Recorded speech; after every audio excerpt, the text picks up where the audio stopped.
Hello students, welcome back to my channel. And आज के video में हम लोग हाइड्रोजन के बारे में पढ़ने वाले हैं। कॉमन गैसेस के चैप्टर में आपके हाइड्रोजन भी दिए गए हैं, तो आज हम वही पढ़ेंगे। हाइड्रोजन जो होती है वो एक्चुअली द लाइटेस्ट एलिमेंट होता है। मतलब ये सबसे हल्का होता है, इसका सबसे कम वेट होता है। एक्चुअली इसका मास ना, आप एक बार देखोगे तो समझ जाओगे कितना छोटा है ये। तो वैसे भी ये एटॉमिक नंबर के काउंटिंग पे सबसे पहले ही आती है हाइड्रोजन नंबर 1। तो हाइड्रोजन लाइटेस्ट एलिमेंट होता है, ठीक है।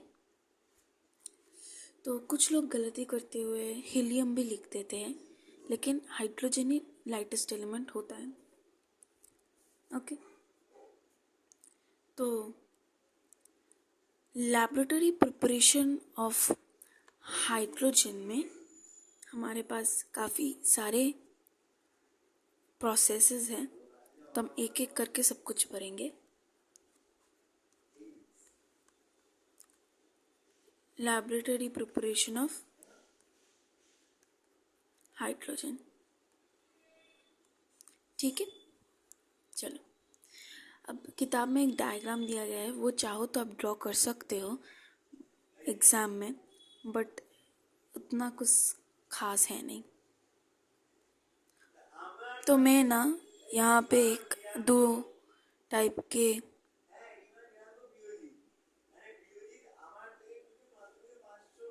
बना रही हूँ। इसको कहते हैं वुल्स बॉटल, जिसके दो ढक्कन होते हैं उसको कहते हैं वुल्स बॉटल। यहाँ पे एक ट्यूब अटैच होती है जहाँ से यहाँ पे एक एलिमेंट गिरती है। मतलब दो एलिमेंट होना चाहिए मैक्सिमम केमिकल रिएक्शन के लिए। एक एलिमेंट यहाँ पे प्रेजेंट होता है और एक एलिमेंट यहाँ से गिरती है। तो इसके बाद क्या है, यहाँ से एक डिलीवरी ट्यूब कनेक्ट होती है। ये हमारा डिलीवरी ट्यूब, ये किस चीज़ से कनेक्ट होती है? ये एक इन्वर्टेड जार से कनेक्ट होती है। एक इन्वर्टेड जार, याद रहे, सीधा नहीं है वो जार, ठीक है। वो जार सीधा नहीं है, ठीक है। और इस जार पे ना पानी भरा हुआ है, और इस जार पे पानी भरा हुआ है पूरा, ठीक है। ग्लास हमारा उल्टा है,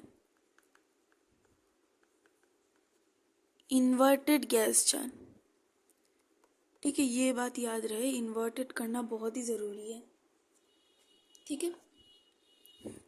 अब हम मेन चीज़ पे आते हैं। हमारा जो प्रिपरेशन है वो किसके है? डाइल्यूट HCl से भी हो सकता है हमारा हाइड्रोजन का प्रिपरेशन, या फिर डाइल्यूट सल्फ्यूरिक एसिड जो कि है H2SO4, उससे भी हो सकता है। लेकिन उन दोनों चीज़ों को एक सेम रिएक्शन से रिएक्ट करना पड़ेगा, और वो है जिंक, ठीक है। चलो, तो अब हम पहला रिएक्शन देखते हैं जिंक के साथ H2SO4 का। H2SO4 मतलब सल्फ्यूरिक एसिड। तो इससे क्या होता है, जिंक जो है वो सल्फ्यूरिक एसिड के साथ रिएक्शन करता है, और हाइड्रोजन वो खुला छोड़ जाता है, वो फ्री हो जाता है, ठीक है। तो हमारा क्या हो जाएगा, ZnSO4 जो कि है जिंक सल्फेट, सल्फेट बोलते हैं इसको, प्लस H2। ये पूरा बैलेंस्ड है, इसको बैलेंस करने की कोई ज़रूरत नहीं है। Zn प्लस H2SO4 क्या होता है, ZnHSO4 के साथ रिएक्शन करके ZnSO4 बनाता है, और हाइड्रोजन खुला छोड़ जाता है, हाइड्रोजन फ्रीली घूमता है, ठीक है। यह हमारा पहला प्रिपरेशन है जिंक के साथ। ये जिंक के साथ हमारा पहला प्रिपरेशन है। सेकंड प्रिपरेशन क्या है? सेकंड प्रिपरेशन है हमारा HCl के साथ। तो जिंक जब HCl से रिएक्ट करता है तब क्या होता है, थोड़ा सा दिमाग लगाया जाए। पिछली बारी में हमारा हाइड्रोजन के सिवाय जो था सल्फेट, उसके साथ जिंक ने रिएक्ट किया था। तो इस बार अगर सेम मेथड फॉलो हो रहा है तो मेथड अनुसार जिंक को क्लोरीन से रिएक्ट करना चाहिए। जिंक को क्लोरीन से रिएक्ट करना चाहिए ताकि हाइड्रोजन खुला छोड़ जाए, है ना? समझ रहे हो ना? जिंक को क्लोरीन से रिएक्ट करना चाहिए तो जिंक क्लोराइड हो जाएगा और हाइड्रोजन खुला छोड़ जाएगा। अब यहाँ पे एक बात ध्यान रहे, कोई अगर ऐसा लिखता है जिंक क्लोराइड को तो उसके तो मार्क्स कटने वाले हैं, क्योंकि आपको वैलेंसी भी देखनी है। सिर्फ मतलब रिएक्शन हो गया और बिठा दिया ऐसा नहीं। जिंक का वैलेंसी होता है 2 और क्लोरीन का 1, इसलिए Cl2 होगा, ठीक है, प्लस H2। अब ये रिएक्शन बैलेंस नहीं है, ये रिएक्शन हमारा खास करके देखिए बैलेंस नहीं है, तो हमें बैलेंस करना पड़ेगा। पहले देख लेते थे क्या क्या अनबैलेंस्ड है। जिंक 1 था क्वेश्चन पे, मतलब केमिकल रिएक्शन होने से पहले एंड होने के बाद भी जिंक 1 है। क्लोरीन 2 था होने के बाद, लेकिन होने से पहले वो 1 था। अब H2 था, हाइड्रोजन डायटोमिक है होने के बाद, लेकिन होने से पहले वो 1 था। तो हमारा क्लोरीन और हाइड्रोजन में 2-2 हो गए हैं। तो क्या करेंगे हम, सिंपली यहाँ पे एक 2 ऐड कर देंगे तो देखिए हमारा रिएक्शन बैलेंस्ड हो जाएगा। 2HCl मतलब 2H यहाँ पे दिया है एंड 2Cl यहाँ पे दिया है, ठीक है। समझ रहे हैं कैसे रिएक्शन बैलेंस करना होता है? एंड आपको वैलेंसी और रिएक्शन बैलेंस करके ही लिखनी है। मतलब आपको समझ आ गया कि ये इससे होता है, मतलब आपने ऐसा लिख दिया नहीं, आपको बैलेंस करना है और बैलेंस करके देखना भी है कि क्या मैंने वैलेंसी ठीक लिखी है या नहीं, ठीक है। चलो हम लोग अब नेक्स्ट पे जाते हैं। इससे थोड़ा मतलब इसको थोड़ा डिटेल्स में समझते हैं क्या क्या हुआ है चीज़ें। तो एक बात ध्यान रखें, हमने जो HCl और H2SO4 लिया है वो दोनों ही डाइल्यूट है, वो दोनों ही डाइल्यूट है, dilute hydrochloric acid and dilute sulphuric acid. और जो हमारा जिंक है वो ग्रैन्यूलेटेड है, वो ग्रैन्यूलेटेड है। ये इसलिए इम्पोर्टेंट है कि अगर आप डाइल्यूट नहीं लेंगे तो कुछ और बन सकता है हाइड्रोजन के सिवाय, ठीक है। तो ये दोनों चीज़ें मेंशन करना ज़रूरी है कि dilute HCl reacts with granulated zinc या फिर dilute H2SO4 reacts with granulated zinc, ठीक है। ये दोनों बहुत इंपॉर्टेंट चीज़ हैं। तो अब रिएक्शन के बारे में क्या दिया गया है?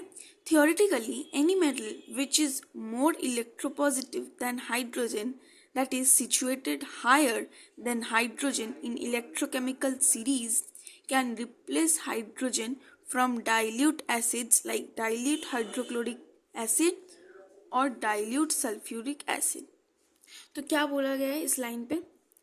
हमारा जो हाइड्रोजन है, आप लोगों ने शायद पीरियोडिक टेबल पढ़ा होगा, हमारा जो हाइड्रोजन है वो जिस इलेक्ट्रोकेमिकल टेबल में पढ़ता है उसमें क्या क्या पढ़ता है। और सपोज मैं एग्जांपल दे देती हूँ, Zn भी पढ़ता है, Cu भी पढ़ता है, मतलब मोस्ट मेटल्स वहीं पे ही पढ़ता है, सारे एलिमेंट्स, ठीक है। तो ये जो है ये क्या बोल रहे हैं, जब किसी ऐसे से रिएक्ट करेगा जिसमें हाइड्रोजन प्रेजेंट और वो नेचर में डाइल्यूट हो, तो ये लोग क्या करेंगे, ये लोग इस डाइल्यूट को हटा देंगे ताकि हाइड्रोजन फ्रीली मूव हो पाए, ठीक है। आपको बात समझ आ रही है? ये मतलब हाइड्रोजन की इलेक्ट्रोकेमिकल सीरीज में, हाइड्रोजन की ये इलेक्ट्रोकेमिकल सीरीज है, मतलब पीरियोडिक टेबल टाइप की सीरीज में, इलेक्ट्रोकेमिकल सीरीज में Zn और Cu भी आता है। मैं यहाँ पे एग्जाम्पल के लिए बता रही हूँ, जैसे यहाँ पे Zn से रिएक्शन हुआ तो वहाँ क्या होती है, वहाँ ये दोनों अगर हाइड्रोजन के सेम इलेक्ट्रोकेमिकल सीरीज में प्रेजेंट हो, इसके सिवाय कुछ और भी, तो वो किसी हाइड्रोजन प्रेजेंट कंपाउंड में अगर वो डाइल्यूट हो तो डाइल्यूट को हटा देते हैं और हाइड्रोजन को फ्रीली मूव ऑफ करवा देते हैं, ठीक है। इसलिए आपको डाइल्यूट लेना ज़रूरी है इन दोनों से अगर रिएक्ट करवा रहे हो, या फिर किसी भी मेटल से जो हाइड्रोजन के इलेक्ट्रोकेमिकल सीरीज में प्रेजेंट हो, इसलिए आपको डाइल्यूट लेना ज़रूरी है। अब समझिए क्यों डाइल्यूट लेना ज़रूरी है? ताकि वो डाइल्यूट को हटा सके और हाइड्रोजन फ्रीली मूव ऑफ हो सके। अगर आप डाइल्यूट नहीं लेते तो काफ़ी पॉसिबिलिटी हो सकता कि हाइड्रोजन अकेला फ्रीली नहीं उड़ पाता, तो आपको डाइल्यूट लेना ज़रूरी है। ठीक है, चलिए आगे बढ़ते हैं। इसके बाद क्या बोला गया है, the strongly electropositive metals like sodium and potassium are avoided because reaction between them and dilute acid is very rapid and explosive in nature। तो अब कुछ बच्चे ना कंफ्यूज हो जाएंगे कि अभी तो बताया कि हाइड्रोजन के इलेक्ट्रोकेमिकल सीरीज में जो भी प्रेजेंट होते हैं, जो भी मेटल्स, उनके साथ अगर डाइल्यूट हाइड्रोजन फॉर्म में रिएक्ट करेगी तो हाइड्रोजन फ्रीली निकल जाएगा। बट सोडियम और पोटेशियम तो हाइड्रोजन के इलेक्ट्रोकेमिकल सीरीज में प्रेजेंट होते हैं, फिर उनको हम क्यों अवॉइड करें, क्यों वो एक्सप्लोसिव होते हैं। तो बात ऐसा है कि हमारा जो हाइड्रोजन है एक इतना बड़ा केमिकल सीरीज है, ठीक है, बहुत बड़ा है, मतलब हाइड्रोजन की केमिकल सीरीज में लगभग सारे एलिमेंट्स आते हैं। उसके बहुत ऊपर ये जो सोडियम और पोटेशियम आता है, सॉरी फॉस्फोरस लिखते हैं, हाँ, सोडियम और पोटेशियम असला, इसलिए जो ऊपर की साइड होते हैं ना वो थोड़ा ज़्यादा एक्सप्लोसिव काइंड के होते हैं। ये जो हमारे जिंक थे, जिंक या कॉपर, ये क्या है, पास पास में रहते हैं, डिस्टेंस कम रहता है, तो कि ये क्या है, नॉर्मल बिहेवियर करते हैं, मतलब सिंपली हाइड्रोजन को रिलीज कर देते हैं। लेकिन सोडियम और पोटेशियम ये दोनों तो बहुत ऊपर है हमारे टेबल में, हमारे इलेक्ट्रोकेमिकल सीरीज में। तो क्या होती है वो ना, एक्सप्लोसिव इन नेचर होती है, इसलिए इन दोनों को हम अवॉइड करेंगे। सिर्फ इन दोनों को ही नहीं, किताब में दिया गया है इसलिए आपको बोला गया है, बाकी कोई भी एलिमेंट जो बहुत ऊपर है इलेक्ट्रोकेमिकल सीरीज में उन्हें हम अवॉइड करना अच्छा है। ठीक है, बाकी जो पास पास में है जैसे जिंक, Cu, ये नॉर्मल बिहेवियर ही करते हैं, ये नॉर्मली बिहेव करते हैं। ठीक है, समझ में आ गया। चलो नेक्स्ट पे जाते हैं। अब हम इस एक्सपेरिमेंट को करने के लिए केमिकल्स एंड अपैरेटस रिक्वायर्ड को पढ़ेंगे, जो कि हमने बता दिया है रफ में, सिर्फ हम सुनते जाएंगे। अब वुल्फ्स बॉटल मैंने बताया था जिसमें 2 ढक्कन होती है, उसे वुल्फ्स बॉटल कहते हैं। ठीक है, a Woulfe's bottle is fitted with 2 holed cork delivery tube. मैं फिर से बताते बताते एक बार डायग्राम ड्रॉ कर रही हूँ। डिलीवरी ट्यूब, थ्रिस्टन फनल, इसको थ्रिस्टल फनल कहते हैं, गैस जार, डिलीवरी ट्यूब के अदर एंड में गैस जार कनेक्टेड होगी, इन्वर्टेड। ठीक है, इन्वर्टेड, ये हमेशा याद रखनी है, ये बहुत ज़रूरी है। आपको बाद में पता चलेगा कि क्यों ये ज़रूरी है इन्वर्टेड रखना, ये बहुत इम्पोर्टेंट है। Inverted gas jar, inverted water trough with a beehive shelf and the tripod stand. अब ट्राइपॉड स्टैंड क्यों चाहिए, बोलो। ट्राइपॉड स्टैंड इसलिए चाहिए, ट्राइपॉड स्टैंड इसको स्टैंड करवाने के लिए चाहिए ताकि ये जो इन्वर्टेड फनल है इसमें जो पानी भरे हैं वो बाहर ना निकल जाए, क्योंकि इन्वर्टेड है ना तो बाहर निकालने के चांसेस हैं। तो अब हम रिएक्शन पढ़ते हैं, मतलब कैसे क्या क्या हो रहा है। तो पहले हमने जो हमारा ये थ्रिस्टल फनल है इसमें हमने क्या लिया है, हमने लिया है जिंक ग्रैन्यूलेट्स या फिर ग्रैन्यूलेटेड जिंक। ठीक है, आप देखोगे कि आपकी किताब में भी बार बार दिया गया है कि ग्रैन्यूलेटेड या फिर जिंक ग्रैन्यूलेट्स, डाइल्यूट हाइड्रोक्लोरिक एसिड या फिर डाइल्यूट सल्फ्यूरिक एसिड। ठीक है, तो ये नाम मेंशन करना ज़रूरी है, सिर्फ जिंक मत मेंशन करना। उसके ऊपर से हमने थ्रिस्टल फनल से क्या छोड़ा है, थ्रिस्टल फनल से हमने डाइल्यूट हाइड्रोक्लोरिक एसिड या फिर जो भी बोलो आप, सल्फ्यूरिक एसिड छोड़ा है।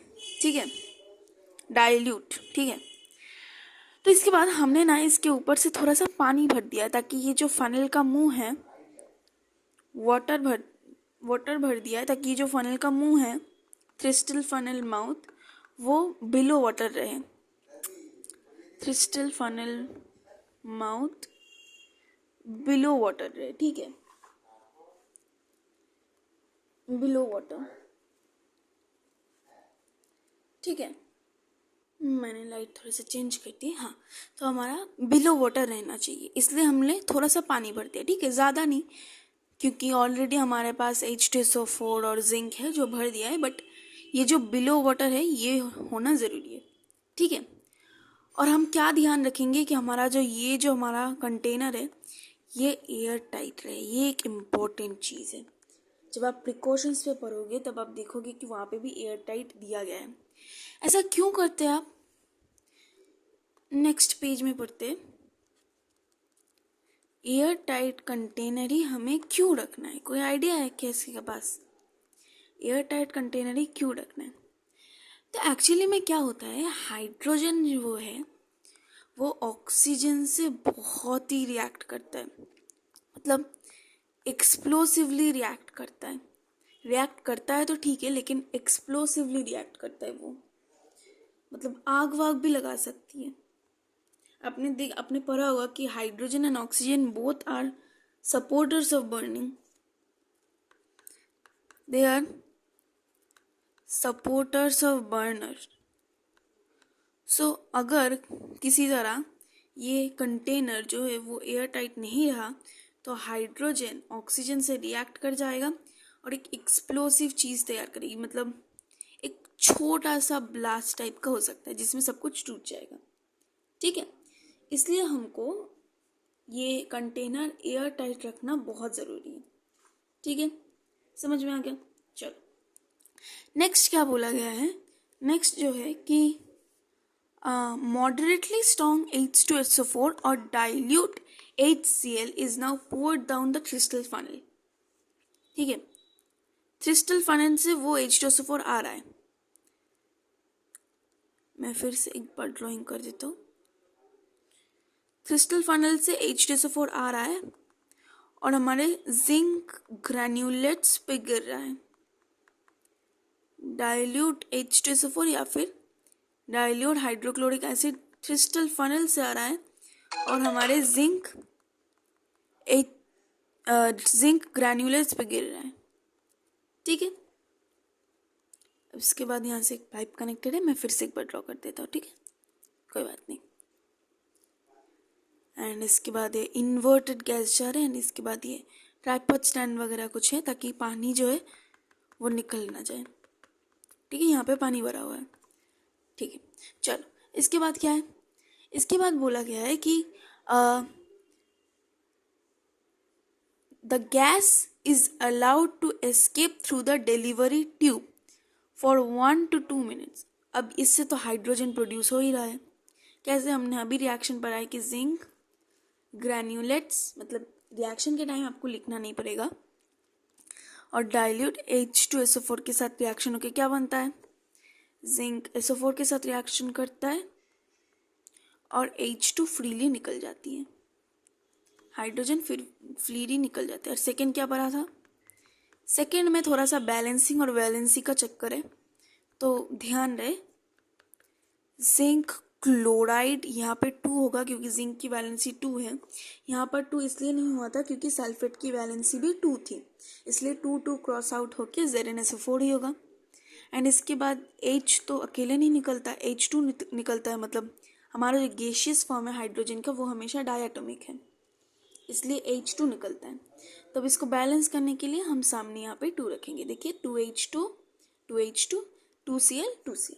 ठीक है, अब इसके बाद क्या बोला जा रहा है? हाइड्रोजन वो जो है allowed to escape through the delivery tube, मतलब वो यहाँ से उड़ते हुए हाइड्रोजन यहाँ पे आ रहा है, एस्केप कर रहा है डिलीवरी ट्यूब से, एस्केप कर रहा है। ठीक है, allowed to escape through the delivery tube for 1 to 2 minutes so as to carry away the air inside the bottle, ताकि हाइड्रोजन के साथ साथ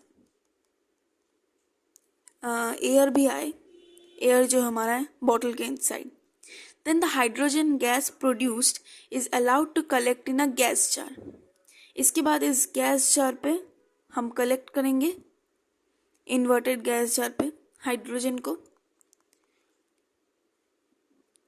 Then the hydrogen gas produced is allowed to collect in a gas jar initially filled up with water and was kept inverted on a water filled trough. ठीक है, देखो किताब में भी दिया गया है by downward displacement of water. अब डाउनवर्ड डिस्प्लेसमेंट ऑफ वाटर मतलब वाटर, अब जब हम इसको सीधा करेंगे, ये इन्वर्टेड इसलिए था ताकि जब हम इसको सीधा करेंगे तो नीचे जो हाइड्रोजन था वो ऊपर उठ जाएगा एंड पानी जो है वो नीचे रह जाएगा. इसलिए हमें ये पोर्शन पे कंप्लीटली H2 मिलेगी, मतलब कोई और चीज़ नहीं है. इसलिए downward displacement of water, downward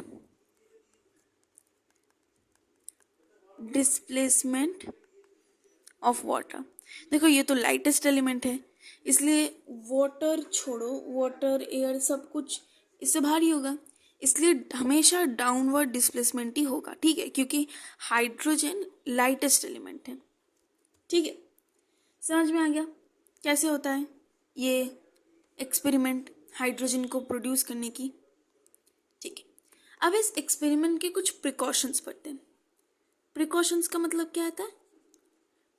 precautions मतलब क्या आपको नहीं करना है, वरना ये एक्सपेरिमेंट पूरा ख़त्म हो जाएगा. मतलब कहते हैं ना किराए पे पानी फेंक देना, वैसा ही कुछ. ठीक है, तो नंबर 1 तो end of the thistle funnel must remain below the liquid level in the wolf's bottle, otherwise the gas will escape through it. Sorry. तो हाँ, ये बहुत इंपॉर्टेंट चीज़ है. हम ये पानी के नीचे हमारा जो थ्रिस्टल फनल है, इसको पानी के नीचे क्यों रख रहे हैं वुल्फ्स बॉटल पे? ठीक है, मैं पूरा ड्रॉ नहीं कर रही हूँ. इसको पानी के नीचे क्यों रख रहे हैं? क्यों? ताकि the end of the crystal funnel escaped below water so that the hydrogen gas produced does not escape through it. ये बहुत इंपॉर्टेंट प्रिकॉशन है. आपको पानी के नीचे क्यों रखना है? क्योंकि अगर आप पानी के नीचे नहीं रखोगे, फॉर एग्जांपल अगर आपका थ्रिस्टल फनल पानी के नीचे नहीं होगा तो यहाँ पे ऐसा होना चाहिए था, यहाँ पे आपका हाइड्रोजन गैस प्रोड्यूस होगा और यहाँ तो पहले से ही खुला है, तो वो इस डिलीवरी ट्यूब में जाने से पहले ही यहाँ आएगा और इससे निकल जाएगा. ये तो एक खुला फनल है. फनल मतलब क्या होता है? खुला ही है.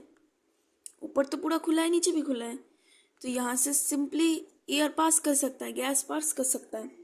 तो इसीलिए इसको पानी के नीचे रखना ज़रूरी है, क्योंकि पानी को प्रेस करके ये ऊपर नहीं जा सकता, क्योंकि पानी इससे काफ़ी ज़्यादा हैवी है. क्योंकि पानी क्यों हैवी है? क्योंकि पानी में होता है H2O. ये जो ऑक्सीजन होता है ये भी तो है, और यहाँ हमारा हाइड्रोजन अकेला है, तो ये जो ऑक्सीजन होता है इसकी वेट की वजह से भी ये ऊपर नहीं जा सकती. तो इसके पास अगर आप पानी भरी हो तो कोई अदर ऑप्शन नहीं है than to pass through the delivery tube. इसलिए इस थ्रिस्टल फनल को पानी के नीचे रखना ज़रूरी है. ठीक है, तो पहला प्रिकॉशन बहुत इम्पोर्टेंट है. हर प्रिकॉशन से इम्पोर्टेंट है, बट ये वाला बहुत ही ज़्यादा इम्पोर्टेंट है. सेकंड वाला क्या है? The एपरेटर्स must be air tight. जो मैंने बताया था कि एयर टाइट होना ज़रूरी है, नहीं तो क्या हो जाएगा? नहीं तो हाँ, हाइड्रोजन और ऑक्सीजन एक्सप्लोसिवली रिएक्ट कर जाएगा. If air gets inside the bottle, फिर क्या हो जाएगा? Oxygen present in air will explosively react with hydrogen. ठीक है, सेकेंड प्रिकॉशन तो मैंने बता ही दिया है. नहीं तो हाइड्रोजन और ऑक्सीजन जो कि सपोर्टर्स ऑफ बर्नर है वो एक्सप्लोसिवली रिएक्ट कर जाएंगे. ठीक है, तो तीसरा हमारा क्या है, हमारा लास्ट रिएक्शन है, हमारा सेकेंड लास्ट क्या है कि there should be no air bubble in water. इसकी तरह there should be no air bubble in water. नहीं तो क्या होगा कि ऑक्सीजन जो है present in air explosively react with hydrogen. ये सेम रीजन होगा, ठीक है। तो ना ही एपरेटर्स खुला छोड़ देना है, एयर टाइट करना आपको, और ना ही वाटर में कोई बबल्स रखना है, आपको बिना बबल के लेना है वाटर, ठीक है। एंड हमारा लास्ट जो प्रिकॉशन है वो है, since hydrogen gas is inflammable there must not be any kind of flame near the apparatus when it is being used for preparation of hydrogen gas। अब जो हाइड्रोजन गैस प्रोड्यूस हो रहा है वो तो इनफ्लेमेबल है, मैंने अभी बताया, सपोर्टर ऑफ बर्निंग, इनफ्लेमेबल है। सो क्या हो जाएगा हमारा, तो हाइड्रोजन गैस जब प्रिपरेशन हो रही है, मतलब ये जो हो रही है हाइड्रोजन गैस की preparation, there should be no kind of flame nearby. जब ये एक्सपेरिमेंट हो रही है तो ध्यान रखना है कि कोई तरह की फ्लेम नहीं होनी चाहिए, नहीं तो वो इनफ्लेमेबल है, इसलिए फ्लेम को पकड़ लेगा एंड कुछ एक्सप्लोसिव हो सकता है, ठीक है। तो ऑक्सीजन के साथ भी एक्सप्लोसिव हो सकता है, अगर कोई तरह की फ्लेम हो उसके साथ भी एक्सप्लोसिव हो सकता है, क्योंकि हाइड्रोजन ही इनफ्लेमेबल है, ठीक है। चलो अब कुछ इंपॉर्टेंट पॉइंट पढ़ते हैं कि क्यों हमें ग्रैन्युलेटेड जिंक यूज़ करना है, क्यों हमें डाइल्यूट सल्फ्यूरिक एसिड यूज़ करना है, कॉन्सेंट्रेटेड नहीं, क्यों हमें डाइल्यूट हाइड्रोक्लोरिक एसिड यूज़ करना है, क्यों कॉन्सेंट्रेटेड नहीं। तो उस सारे कुछ फैक्ट्स के बारे में पढ़ते हैं, ठीक है। तो पहला जो हमारा फैक्ट है, pure zinc is not used for the preparation of hydrogen gas, ठीक है। नॉर्मली आपके नॉलेज के लिए बता दे रहा हूँ, जिंक दो तरह के होते हैं, मतलब आप यूज़ कर सकते हो। प्योर जिंक, उसमें क्या फ़र्क होता है, नो इम्प्यूरिटीज, प्योर मटेरियल्स, ठीक है। और दूसरा होता है ग्रैन्युलेटेड, या फिर आप एक और नाम भी कह सकते हो कमर्शियल जिंक। कमर्शियल जिंक ये क्या होता है, इम्प्योरिटीज प्रेजेंट, लाइक कौन कौन से इम्प्योरिटीज प्रेजेंट होते हैं, जैसे कि तुम्हारा आयरन, लेड एक्सेट्रा, ये सारे इम्प्योरिटीज प्रेजेंट होते हैं, ठीक है। इसलिए दो तरह के जिंक होते हैं हमारे, pure zinc and commercial zinc. Pure zinc पे कोई इम्प्योरिटीज नहीं होती है, वो एकदम प्योर होती है। एंड कमर्शियल या फिर ग्रैन्युलेटेड जिंक पे इम्प्योरिटीज भरी पड़ी होती है, जैसे कि हमारा आयरन या फिर लेड एक्सेट्रा, ठीक है। तो अब हम क्या कह रहे हैं, हम एक्सपेरिमेंट के टाइम पे मैंने बहुत बार बोला है कि ग्रैन्युलेटेड जिंक या फिर कमर्शियल जिंक भी जैसे आप बोल सकते हो, लेकिन प्योर जिंक नहीं बोला है। यही दिया गया है कि pure zinc, why pure zinc is not used for the preparation of hydrogen gas. इसका आंसर क्या है, इसका answer this is because pure zinc reacts very slowly with dilute sulphuric acid और डाइल्यूट हाइड्रोक्लोरिक एसिड। क्या होता है, react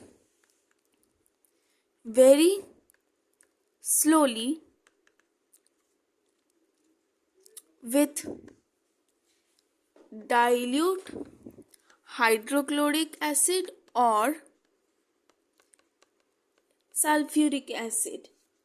इसका result क्या होता है, very less amount of hydrogen is produced. ठीक है, मतलब उतना खास ये हाइड्रोजन बनाता नहीं है, क्योंकि ये बहुत स्लोली रिएक्ट करता है। प्योर जिंक बहुत स्लोली रिएक्ट करता है। ग्रैन्युलेटेड जिंक फास्ट कैसे रिएक्ट करता है वो भी हम पढ़ेंगे। पहले ये बात क्लियर कर लेते हैं कि प्योर जिंक जैसे बहुत स्लोली रिएक्ट करता है डाइल्यूट एसिड्स के साथ, इसीलिए क्या होता है, बहुत कम हाइड्रोजन प्रिपेयर्ड होती है प्योर जिंक पे। लेकिन ग्रैन्युलेटेड या फिर कॉमर्शियल जिंक पे मतलब हाई अमाउंट ऑफ ऑक्सीजन कैसे प्रिपरेशन होती है। ठीक है, समझ गए। तो इसीलिए प्योर जिंक यूज़ नहीं होता है। सेकेंड बात यह है कि कॉन्सेंट्रेटेड और ग्रैन्युलेटेड क्यों यूज़ होते हैं। कॉन्सेंट्रेटेड या फिर ग्रैन्युलेटेड जिंक क्यों यूज़ होता है, is used, but why, question आ सकता है। तो आंसर ये है कि ये जो कॉन्सेंट्रेटेड और ग्रैन्युलेटेड जिंक है, ये जो कॉन्सेंट्रेटेड में शॉर्ट फॉर्म में लिख रही हूँ, या फिर ग्रैन्युलेटेड जिंक है, इनमें मैंने अभी बताया बहुत सारे इम्प्योरिटीज़ प्रेजेंट होते हैं।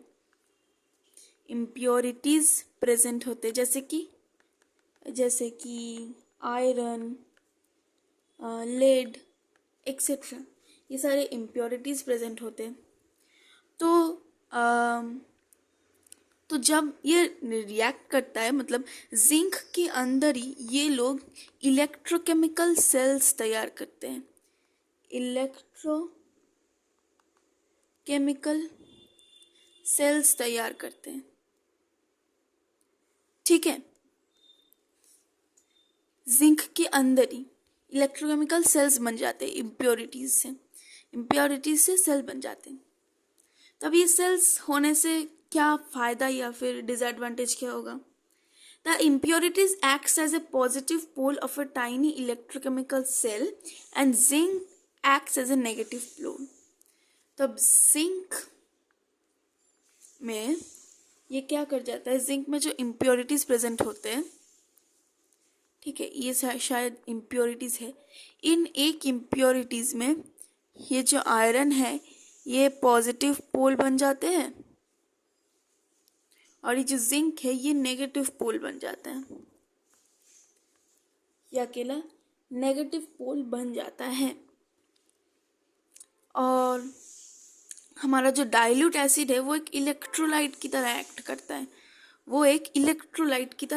हमारा जो डाइल्यूट एसिड्स है, यहाँ पे मैं कोई भी एसिड हो सकता है, मतलब हम अभी तक जो पढ़ते आए उसके सिवाय भी कोई एसिड हो सकता है। ये जो एसिड है यहाँ पे इलेक्ट्रोलाइट की तरह एक्ट करता है, ठीक है, इलेक्ट्रोलाइट की तरह एक्ट करता है। अब तुम लोग बोलोगे कि मैडम इलेक्ट्रोलाइट क्या होती है, तो समझो, इलेक्ट्रोलाइट होती है एक सॉल्यूशन है। इलेक्ट्रोलाइट एक सॉल्यूशन है जो क्या करता है, फास्टेंस द केमिकल रिएक्शन। मगर ये कैटलिस्ट नहीं है, क्योंकि इसके प्रेजेंस पे तो नहीं हो रहा है ना, मतलब ये ऐसा एक्ट कर रहा है इसलिए हो रहा है। कैटलिस्ट का मतलब क्या होता है, कैटलिस्ट का मतलब होता है in presence of this catalyst, ठीक है। लेकिन इलेक्ट्रोलाइट खुद ही इसको फास्ट कर रहा है, इसके प्रेजेंस होने से कुछ फर्क नहीं पड़ता है, खुद ही इसको फास्टेंस कर रहा है रिएक्शन को। तो इसीलिए इलेक्ट्रोलाइट एक सोल्यूशन है जो कि केमिकल रिएक्शन को फास्ट करते हैं। अब फास्ट पैदा हो रहा है कि हाइड्रोजन बहुत फास्टली हो रहा है रिएक्शन प्योर जिंक में, जो कि काफ़ी स्लो होता था। तो फास्ट होने के कारण क्या हो रहा है, फास्ट रिएक्शन होने के कारण क्या हो रहा है, हमारा जो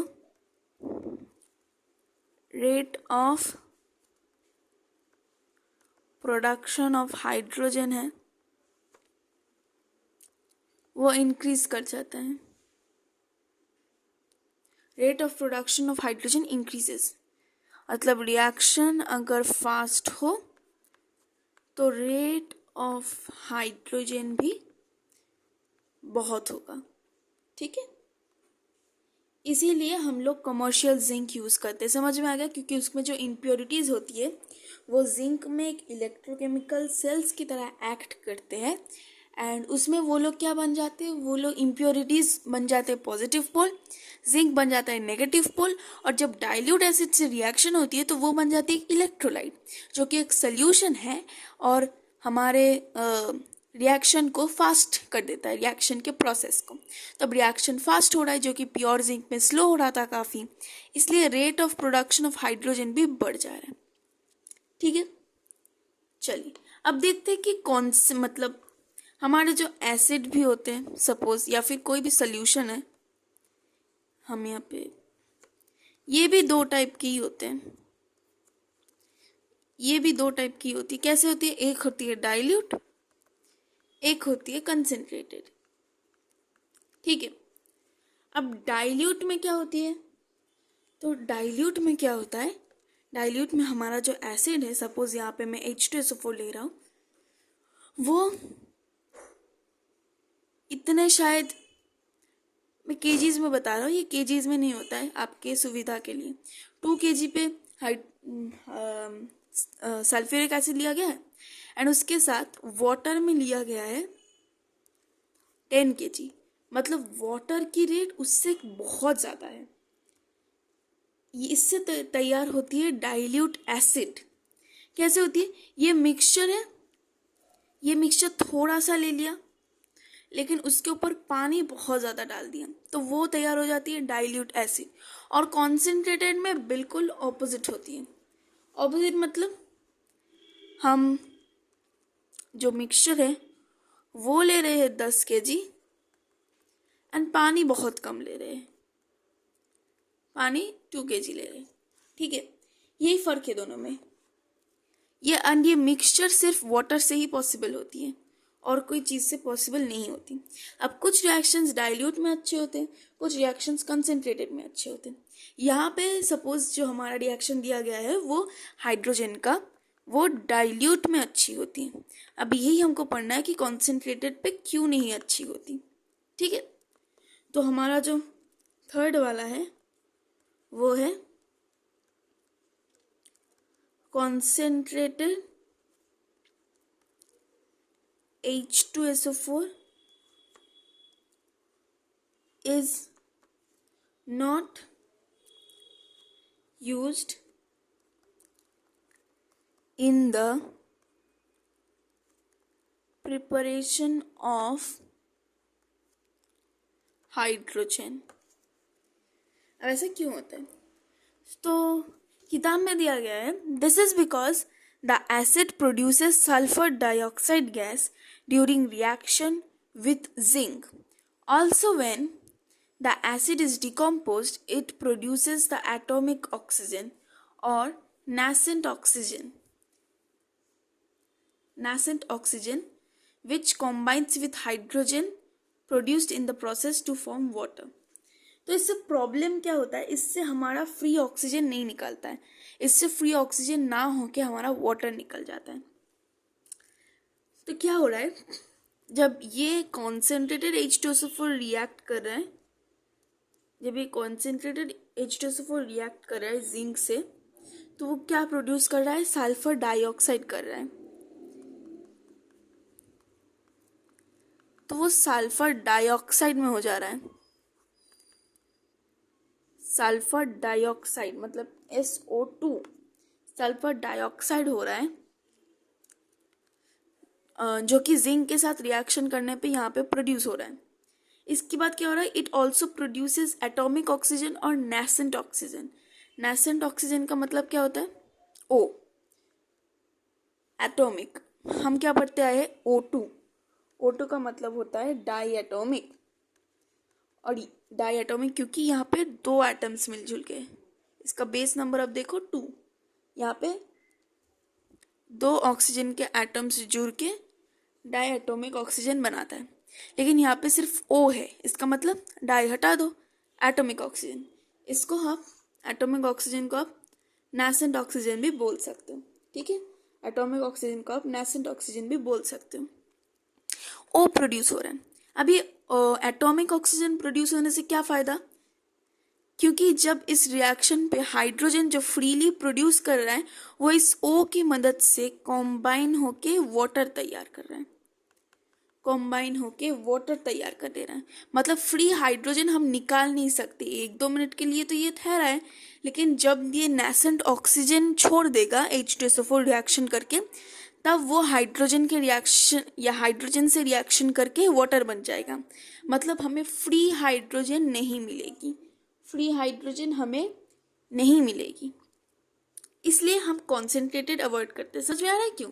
क्योंकि कॉन्सेंट्रेटेड H2SO4 लेने से जिंक के साथ रिएक्शन कर ले हम SO2 बना देंगे, SO2 बनाएंगे, डायटोमिक हो जाएगा जो, और नेसेंट ऑक्सीजन या फिर एटॉमिक ऑक्सीजन बनाएंगे जो कि फ्री हाइड्रोजन से रिएक्ट करके वाटर तैयार कर देगा, H2O तैयार कर देगा। ठीक है, अब इसके बाद कॉन्सेंट्रेटेड H2SO4 हो रहा है, तो कॉन्सेंट्रेटेड HCl भी देख लेते हैं। दोनों में रेडिकल्स अलग अलग है ना, इसलिए हम लोग एक साथ नहीं ले रहे हैं, मतलब रीजन सेम नहीं है। Concentrated HCl is not used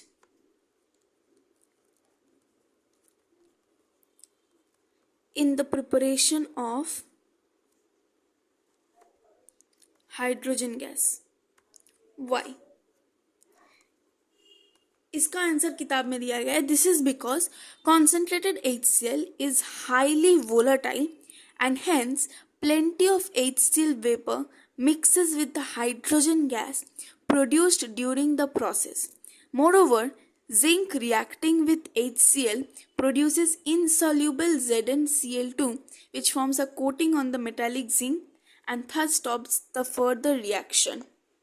तो इससे क्या हो रहा है कि हमारा जो HCl है, कॉन्सेंट्रेटेड HCl है, वो क्या है, वो बहुत ही वोलाटाइल नेचर के है, वोलाटाइल नेचर के। अब इस वोलाटाइल का मतलब क्या है, बहुत ही लो बॉइलिंग पॉइंट है, लो बॉइलिंग पॉइंट है। ये मतलब खुला छोड़ दोगे तो ऐसे ही उब जाएगा गैस की तरह, ठीक है, बहुत ही लो बॉइलिंग पॉइंट है।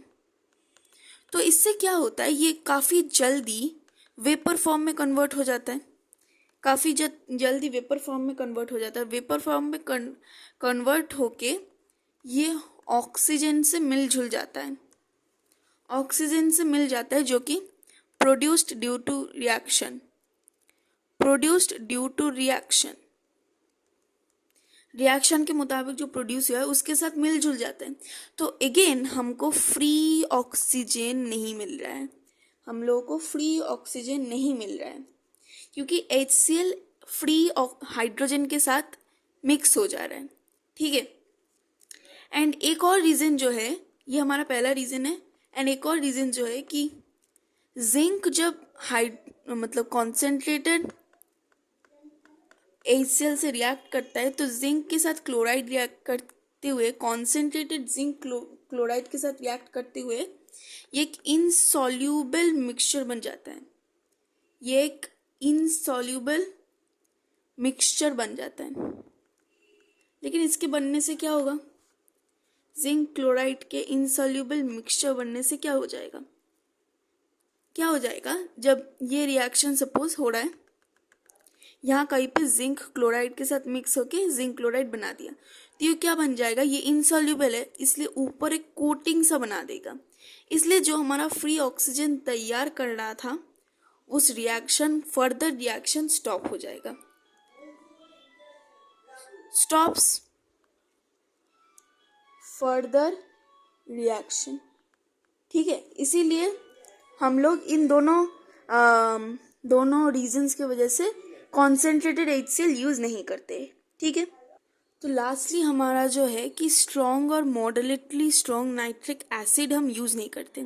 देखो हम लोग डाइल्यूट एसिड यूज़ कर रहे थे, बट यहाँ पे हम नाइट्रिक एसिड यूज़ नहीं कर रहे, इसका क्या वजह है, तो एक्चुअली हमारा जो नाइट्रिक एसिड है, हमारा जो नाइट्रिक एसिड है ये क्या करती है, ये जब आप ब्रेक डाउन करोगे, तो जब ये ब्रेक डाउन होगा तो ये ऑक्सीजन प्रोड्यूस करेगा, तो ये ऑक्सीजन प्रोड्यूस करेगा, एंड ये रूम टेम्परेचर पे ही डिकम्पोज कर जाती है, रूम टेम्परेचर पे ही आपको ये सब कुछ मिल जाएगा, ये ब्रेक डाउन हो जाएगा। इसका बॉइलिंग पॉइंट मेल्टिंग पॉइंट इतना कम है। तो थस क्या हो जाएगा, मेल्टिंग पॉइंट भी नहीं कहते, मतलब डिकम्पोज काफ़ी जल्दी और काफ़ी कम टेम्परेचर पे ही हो जाते हैं।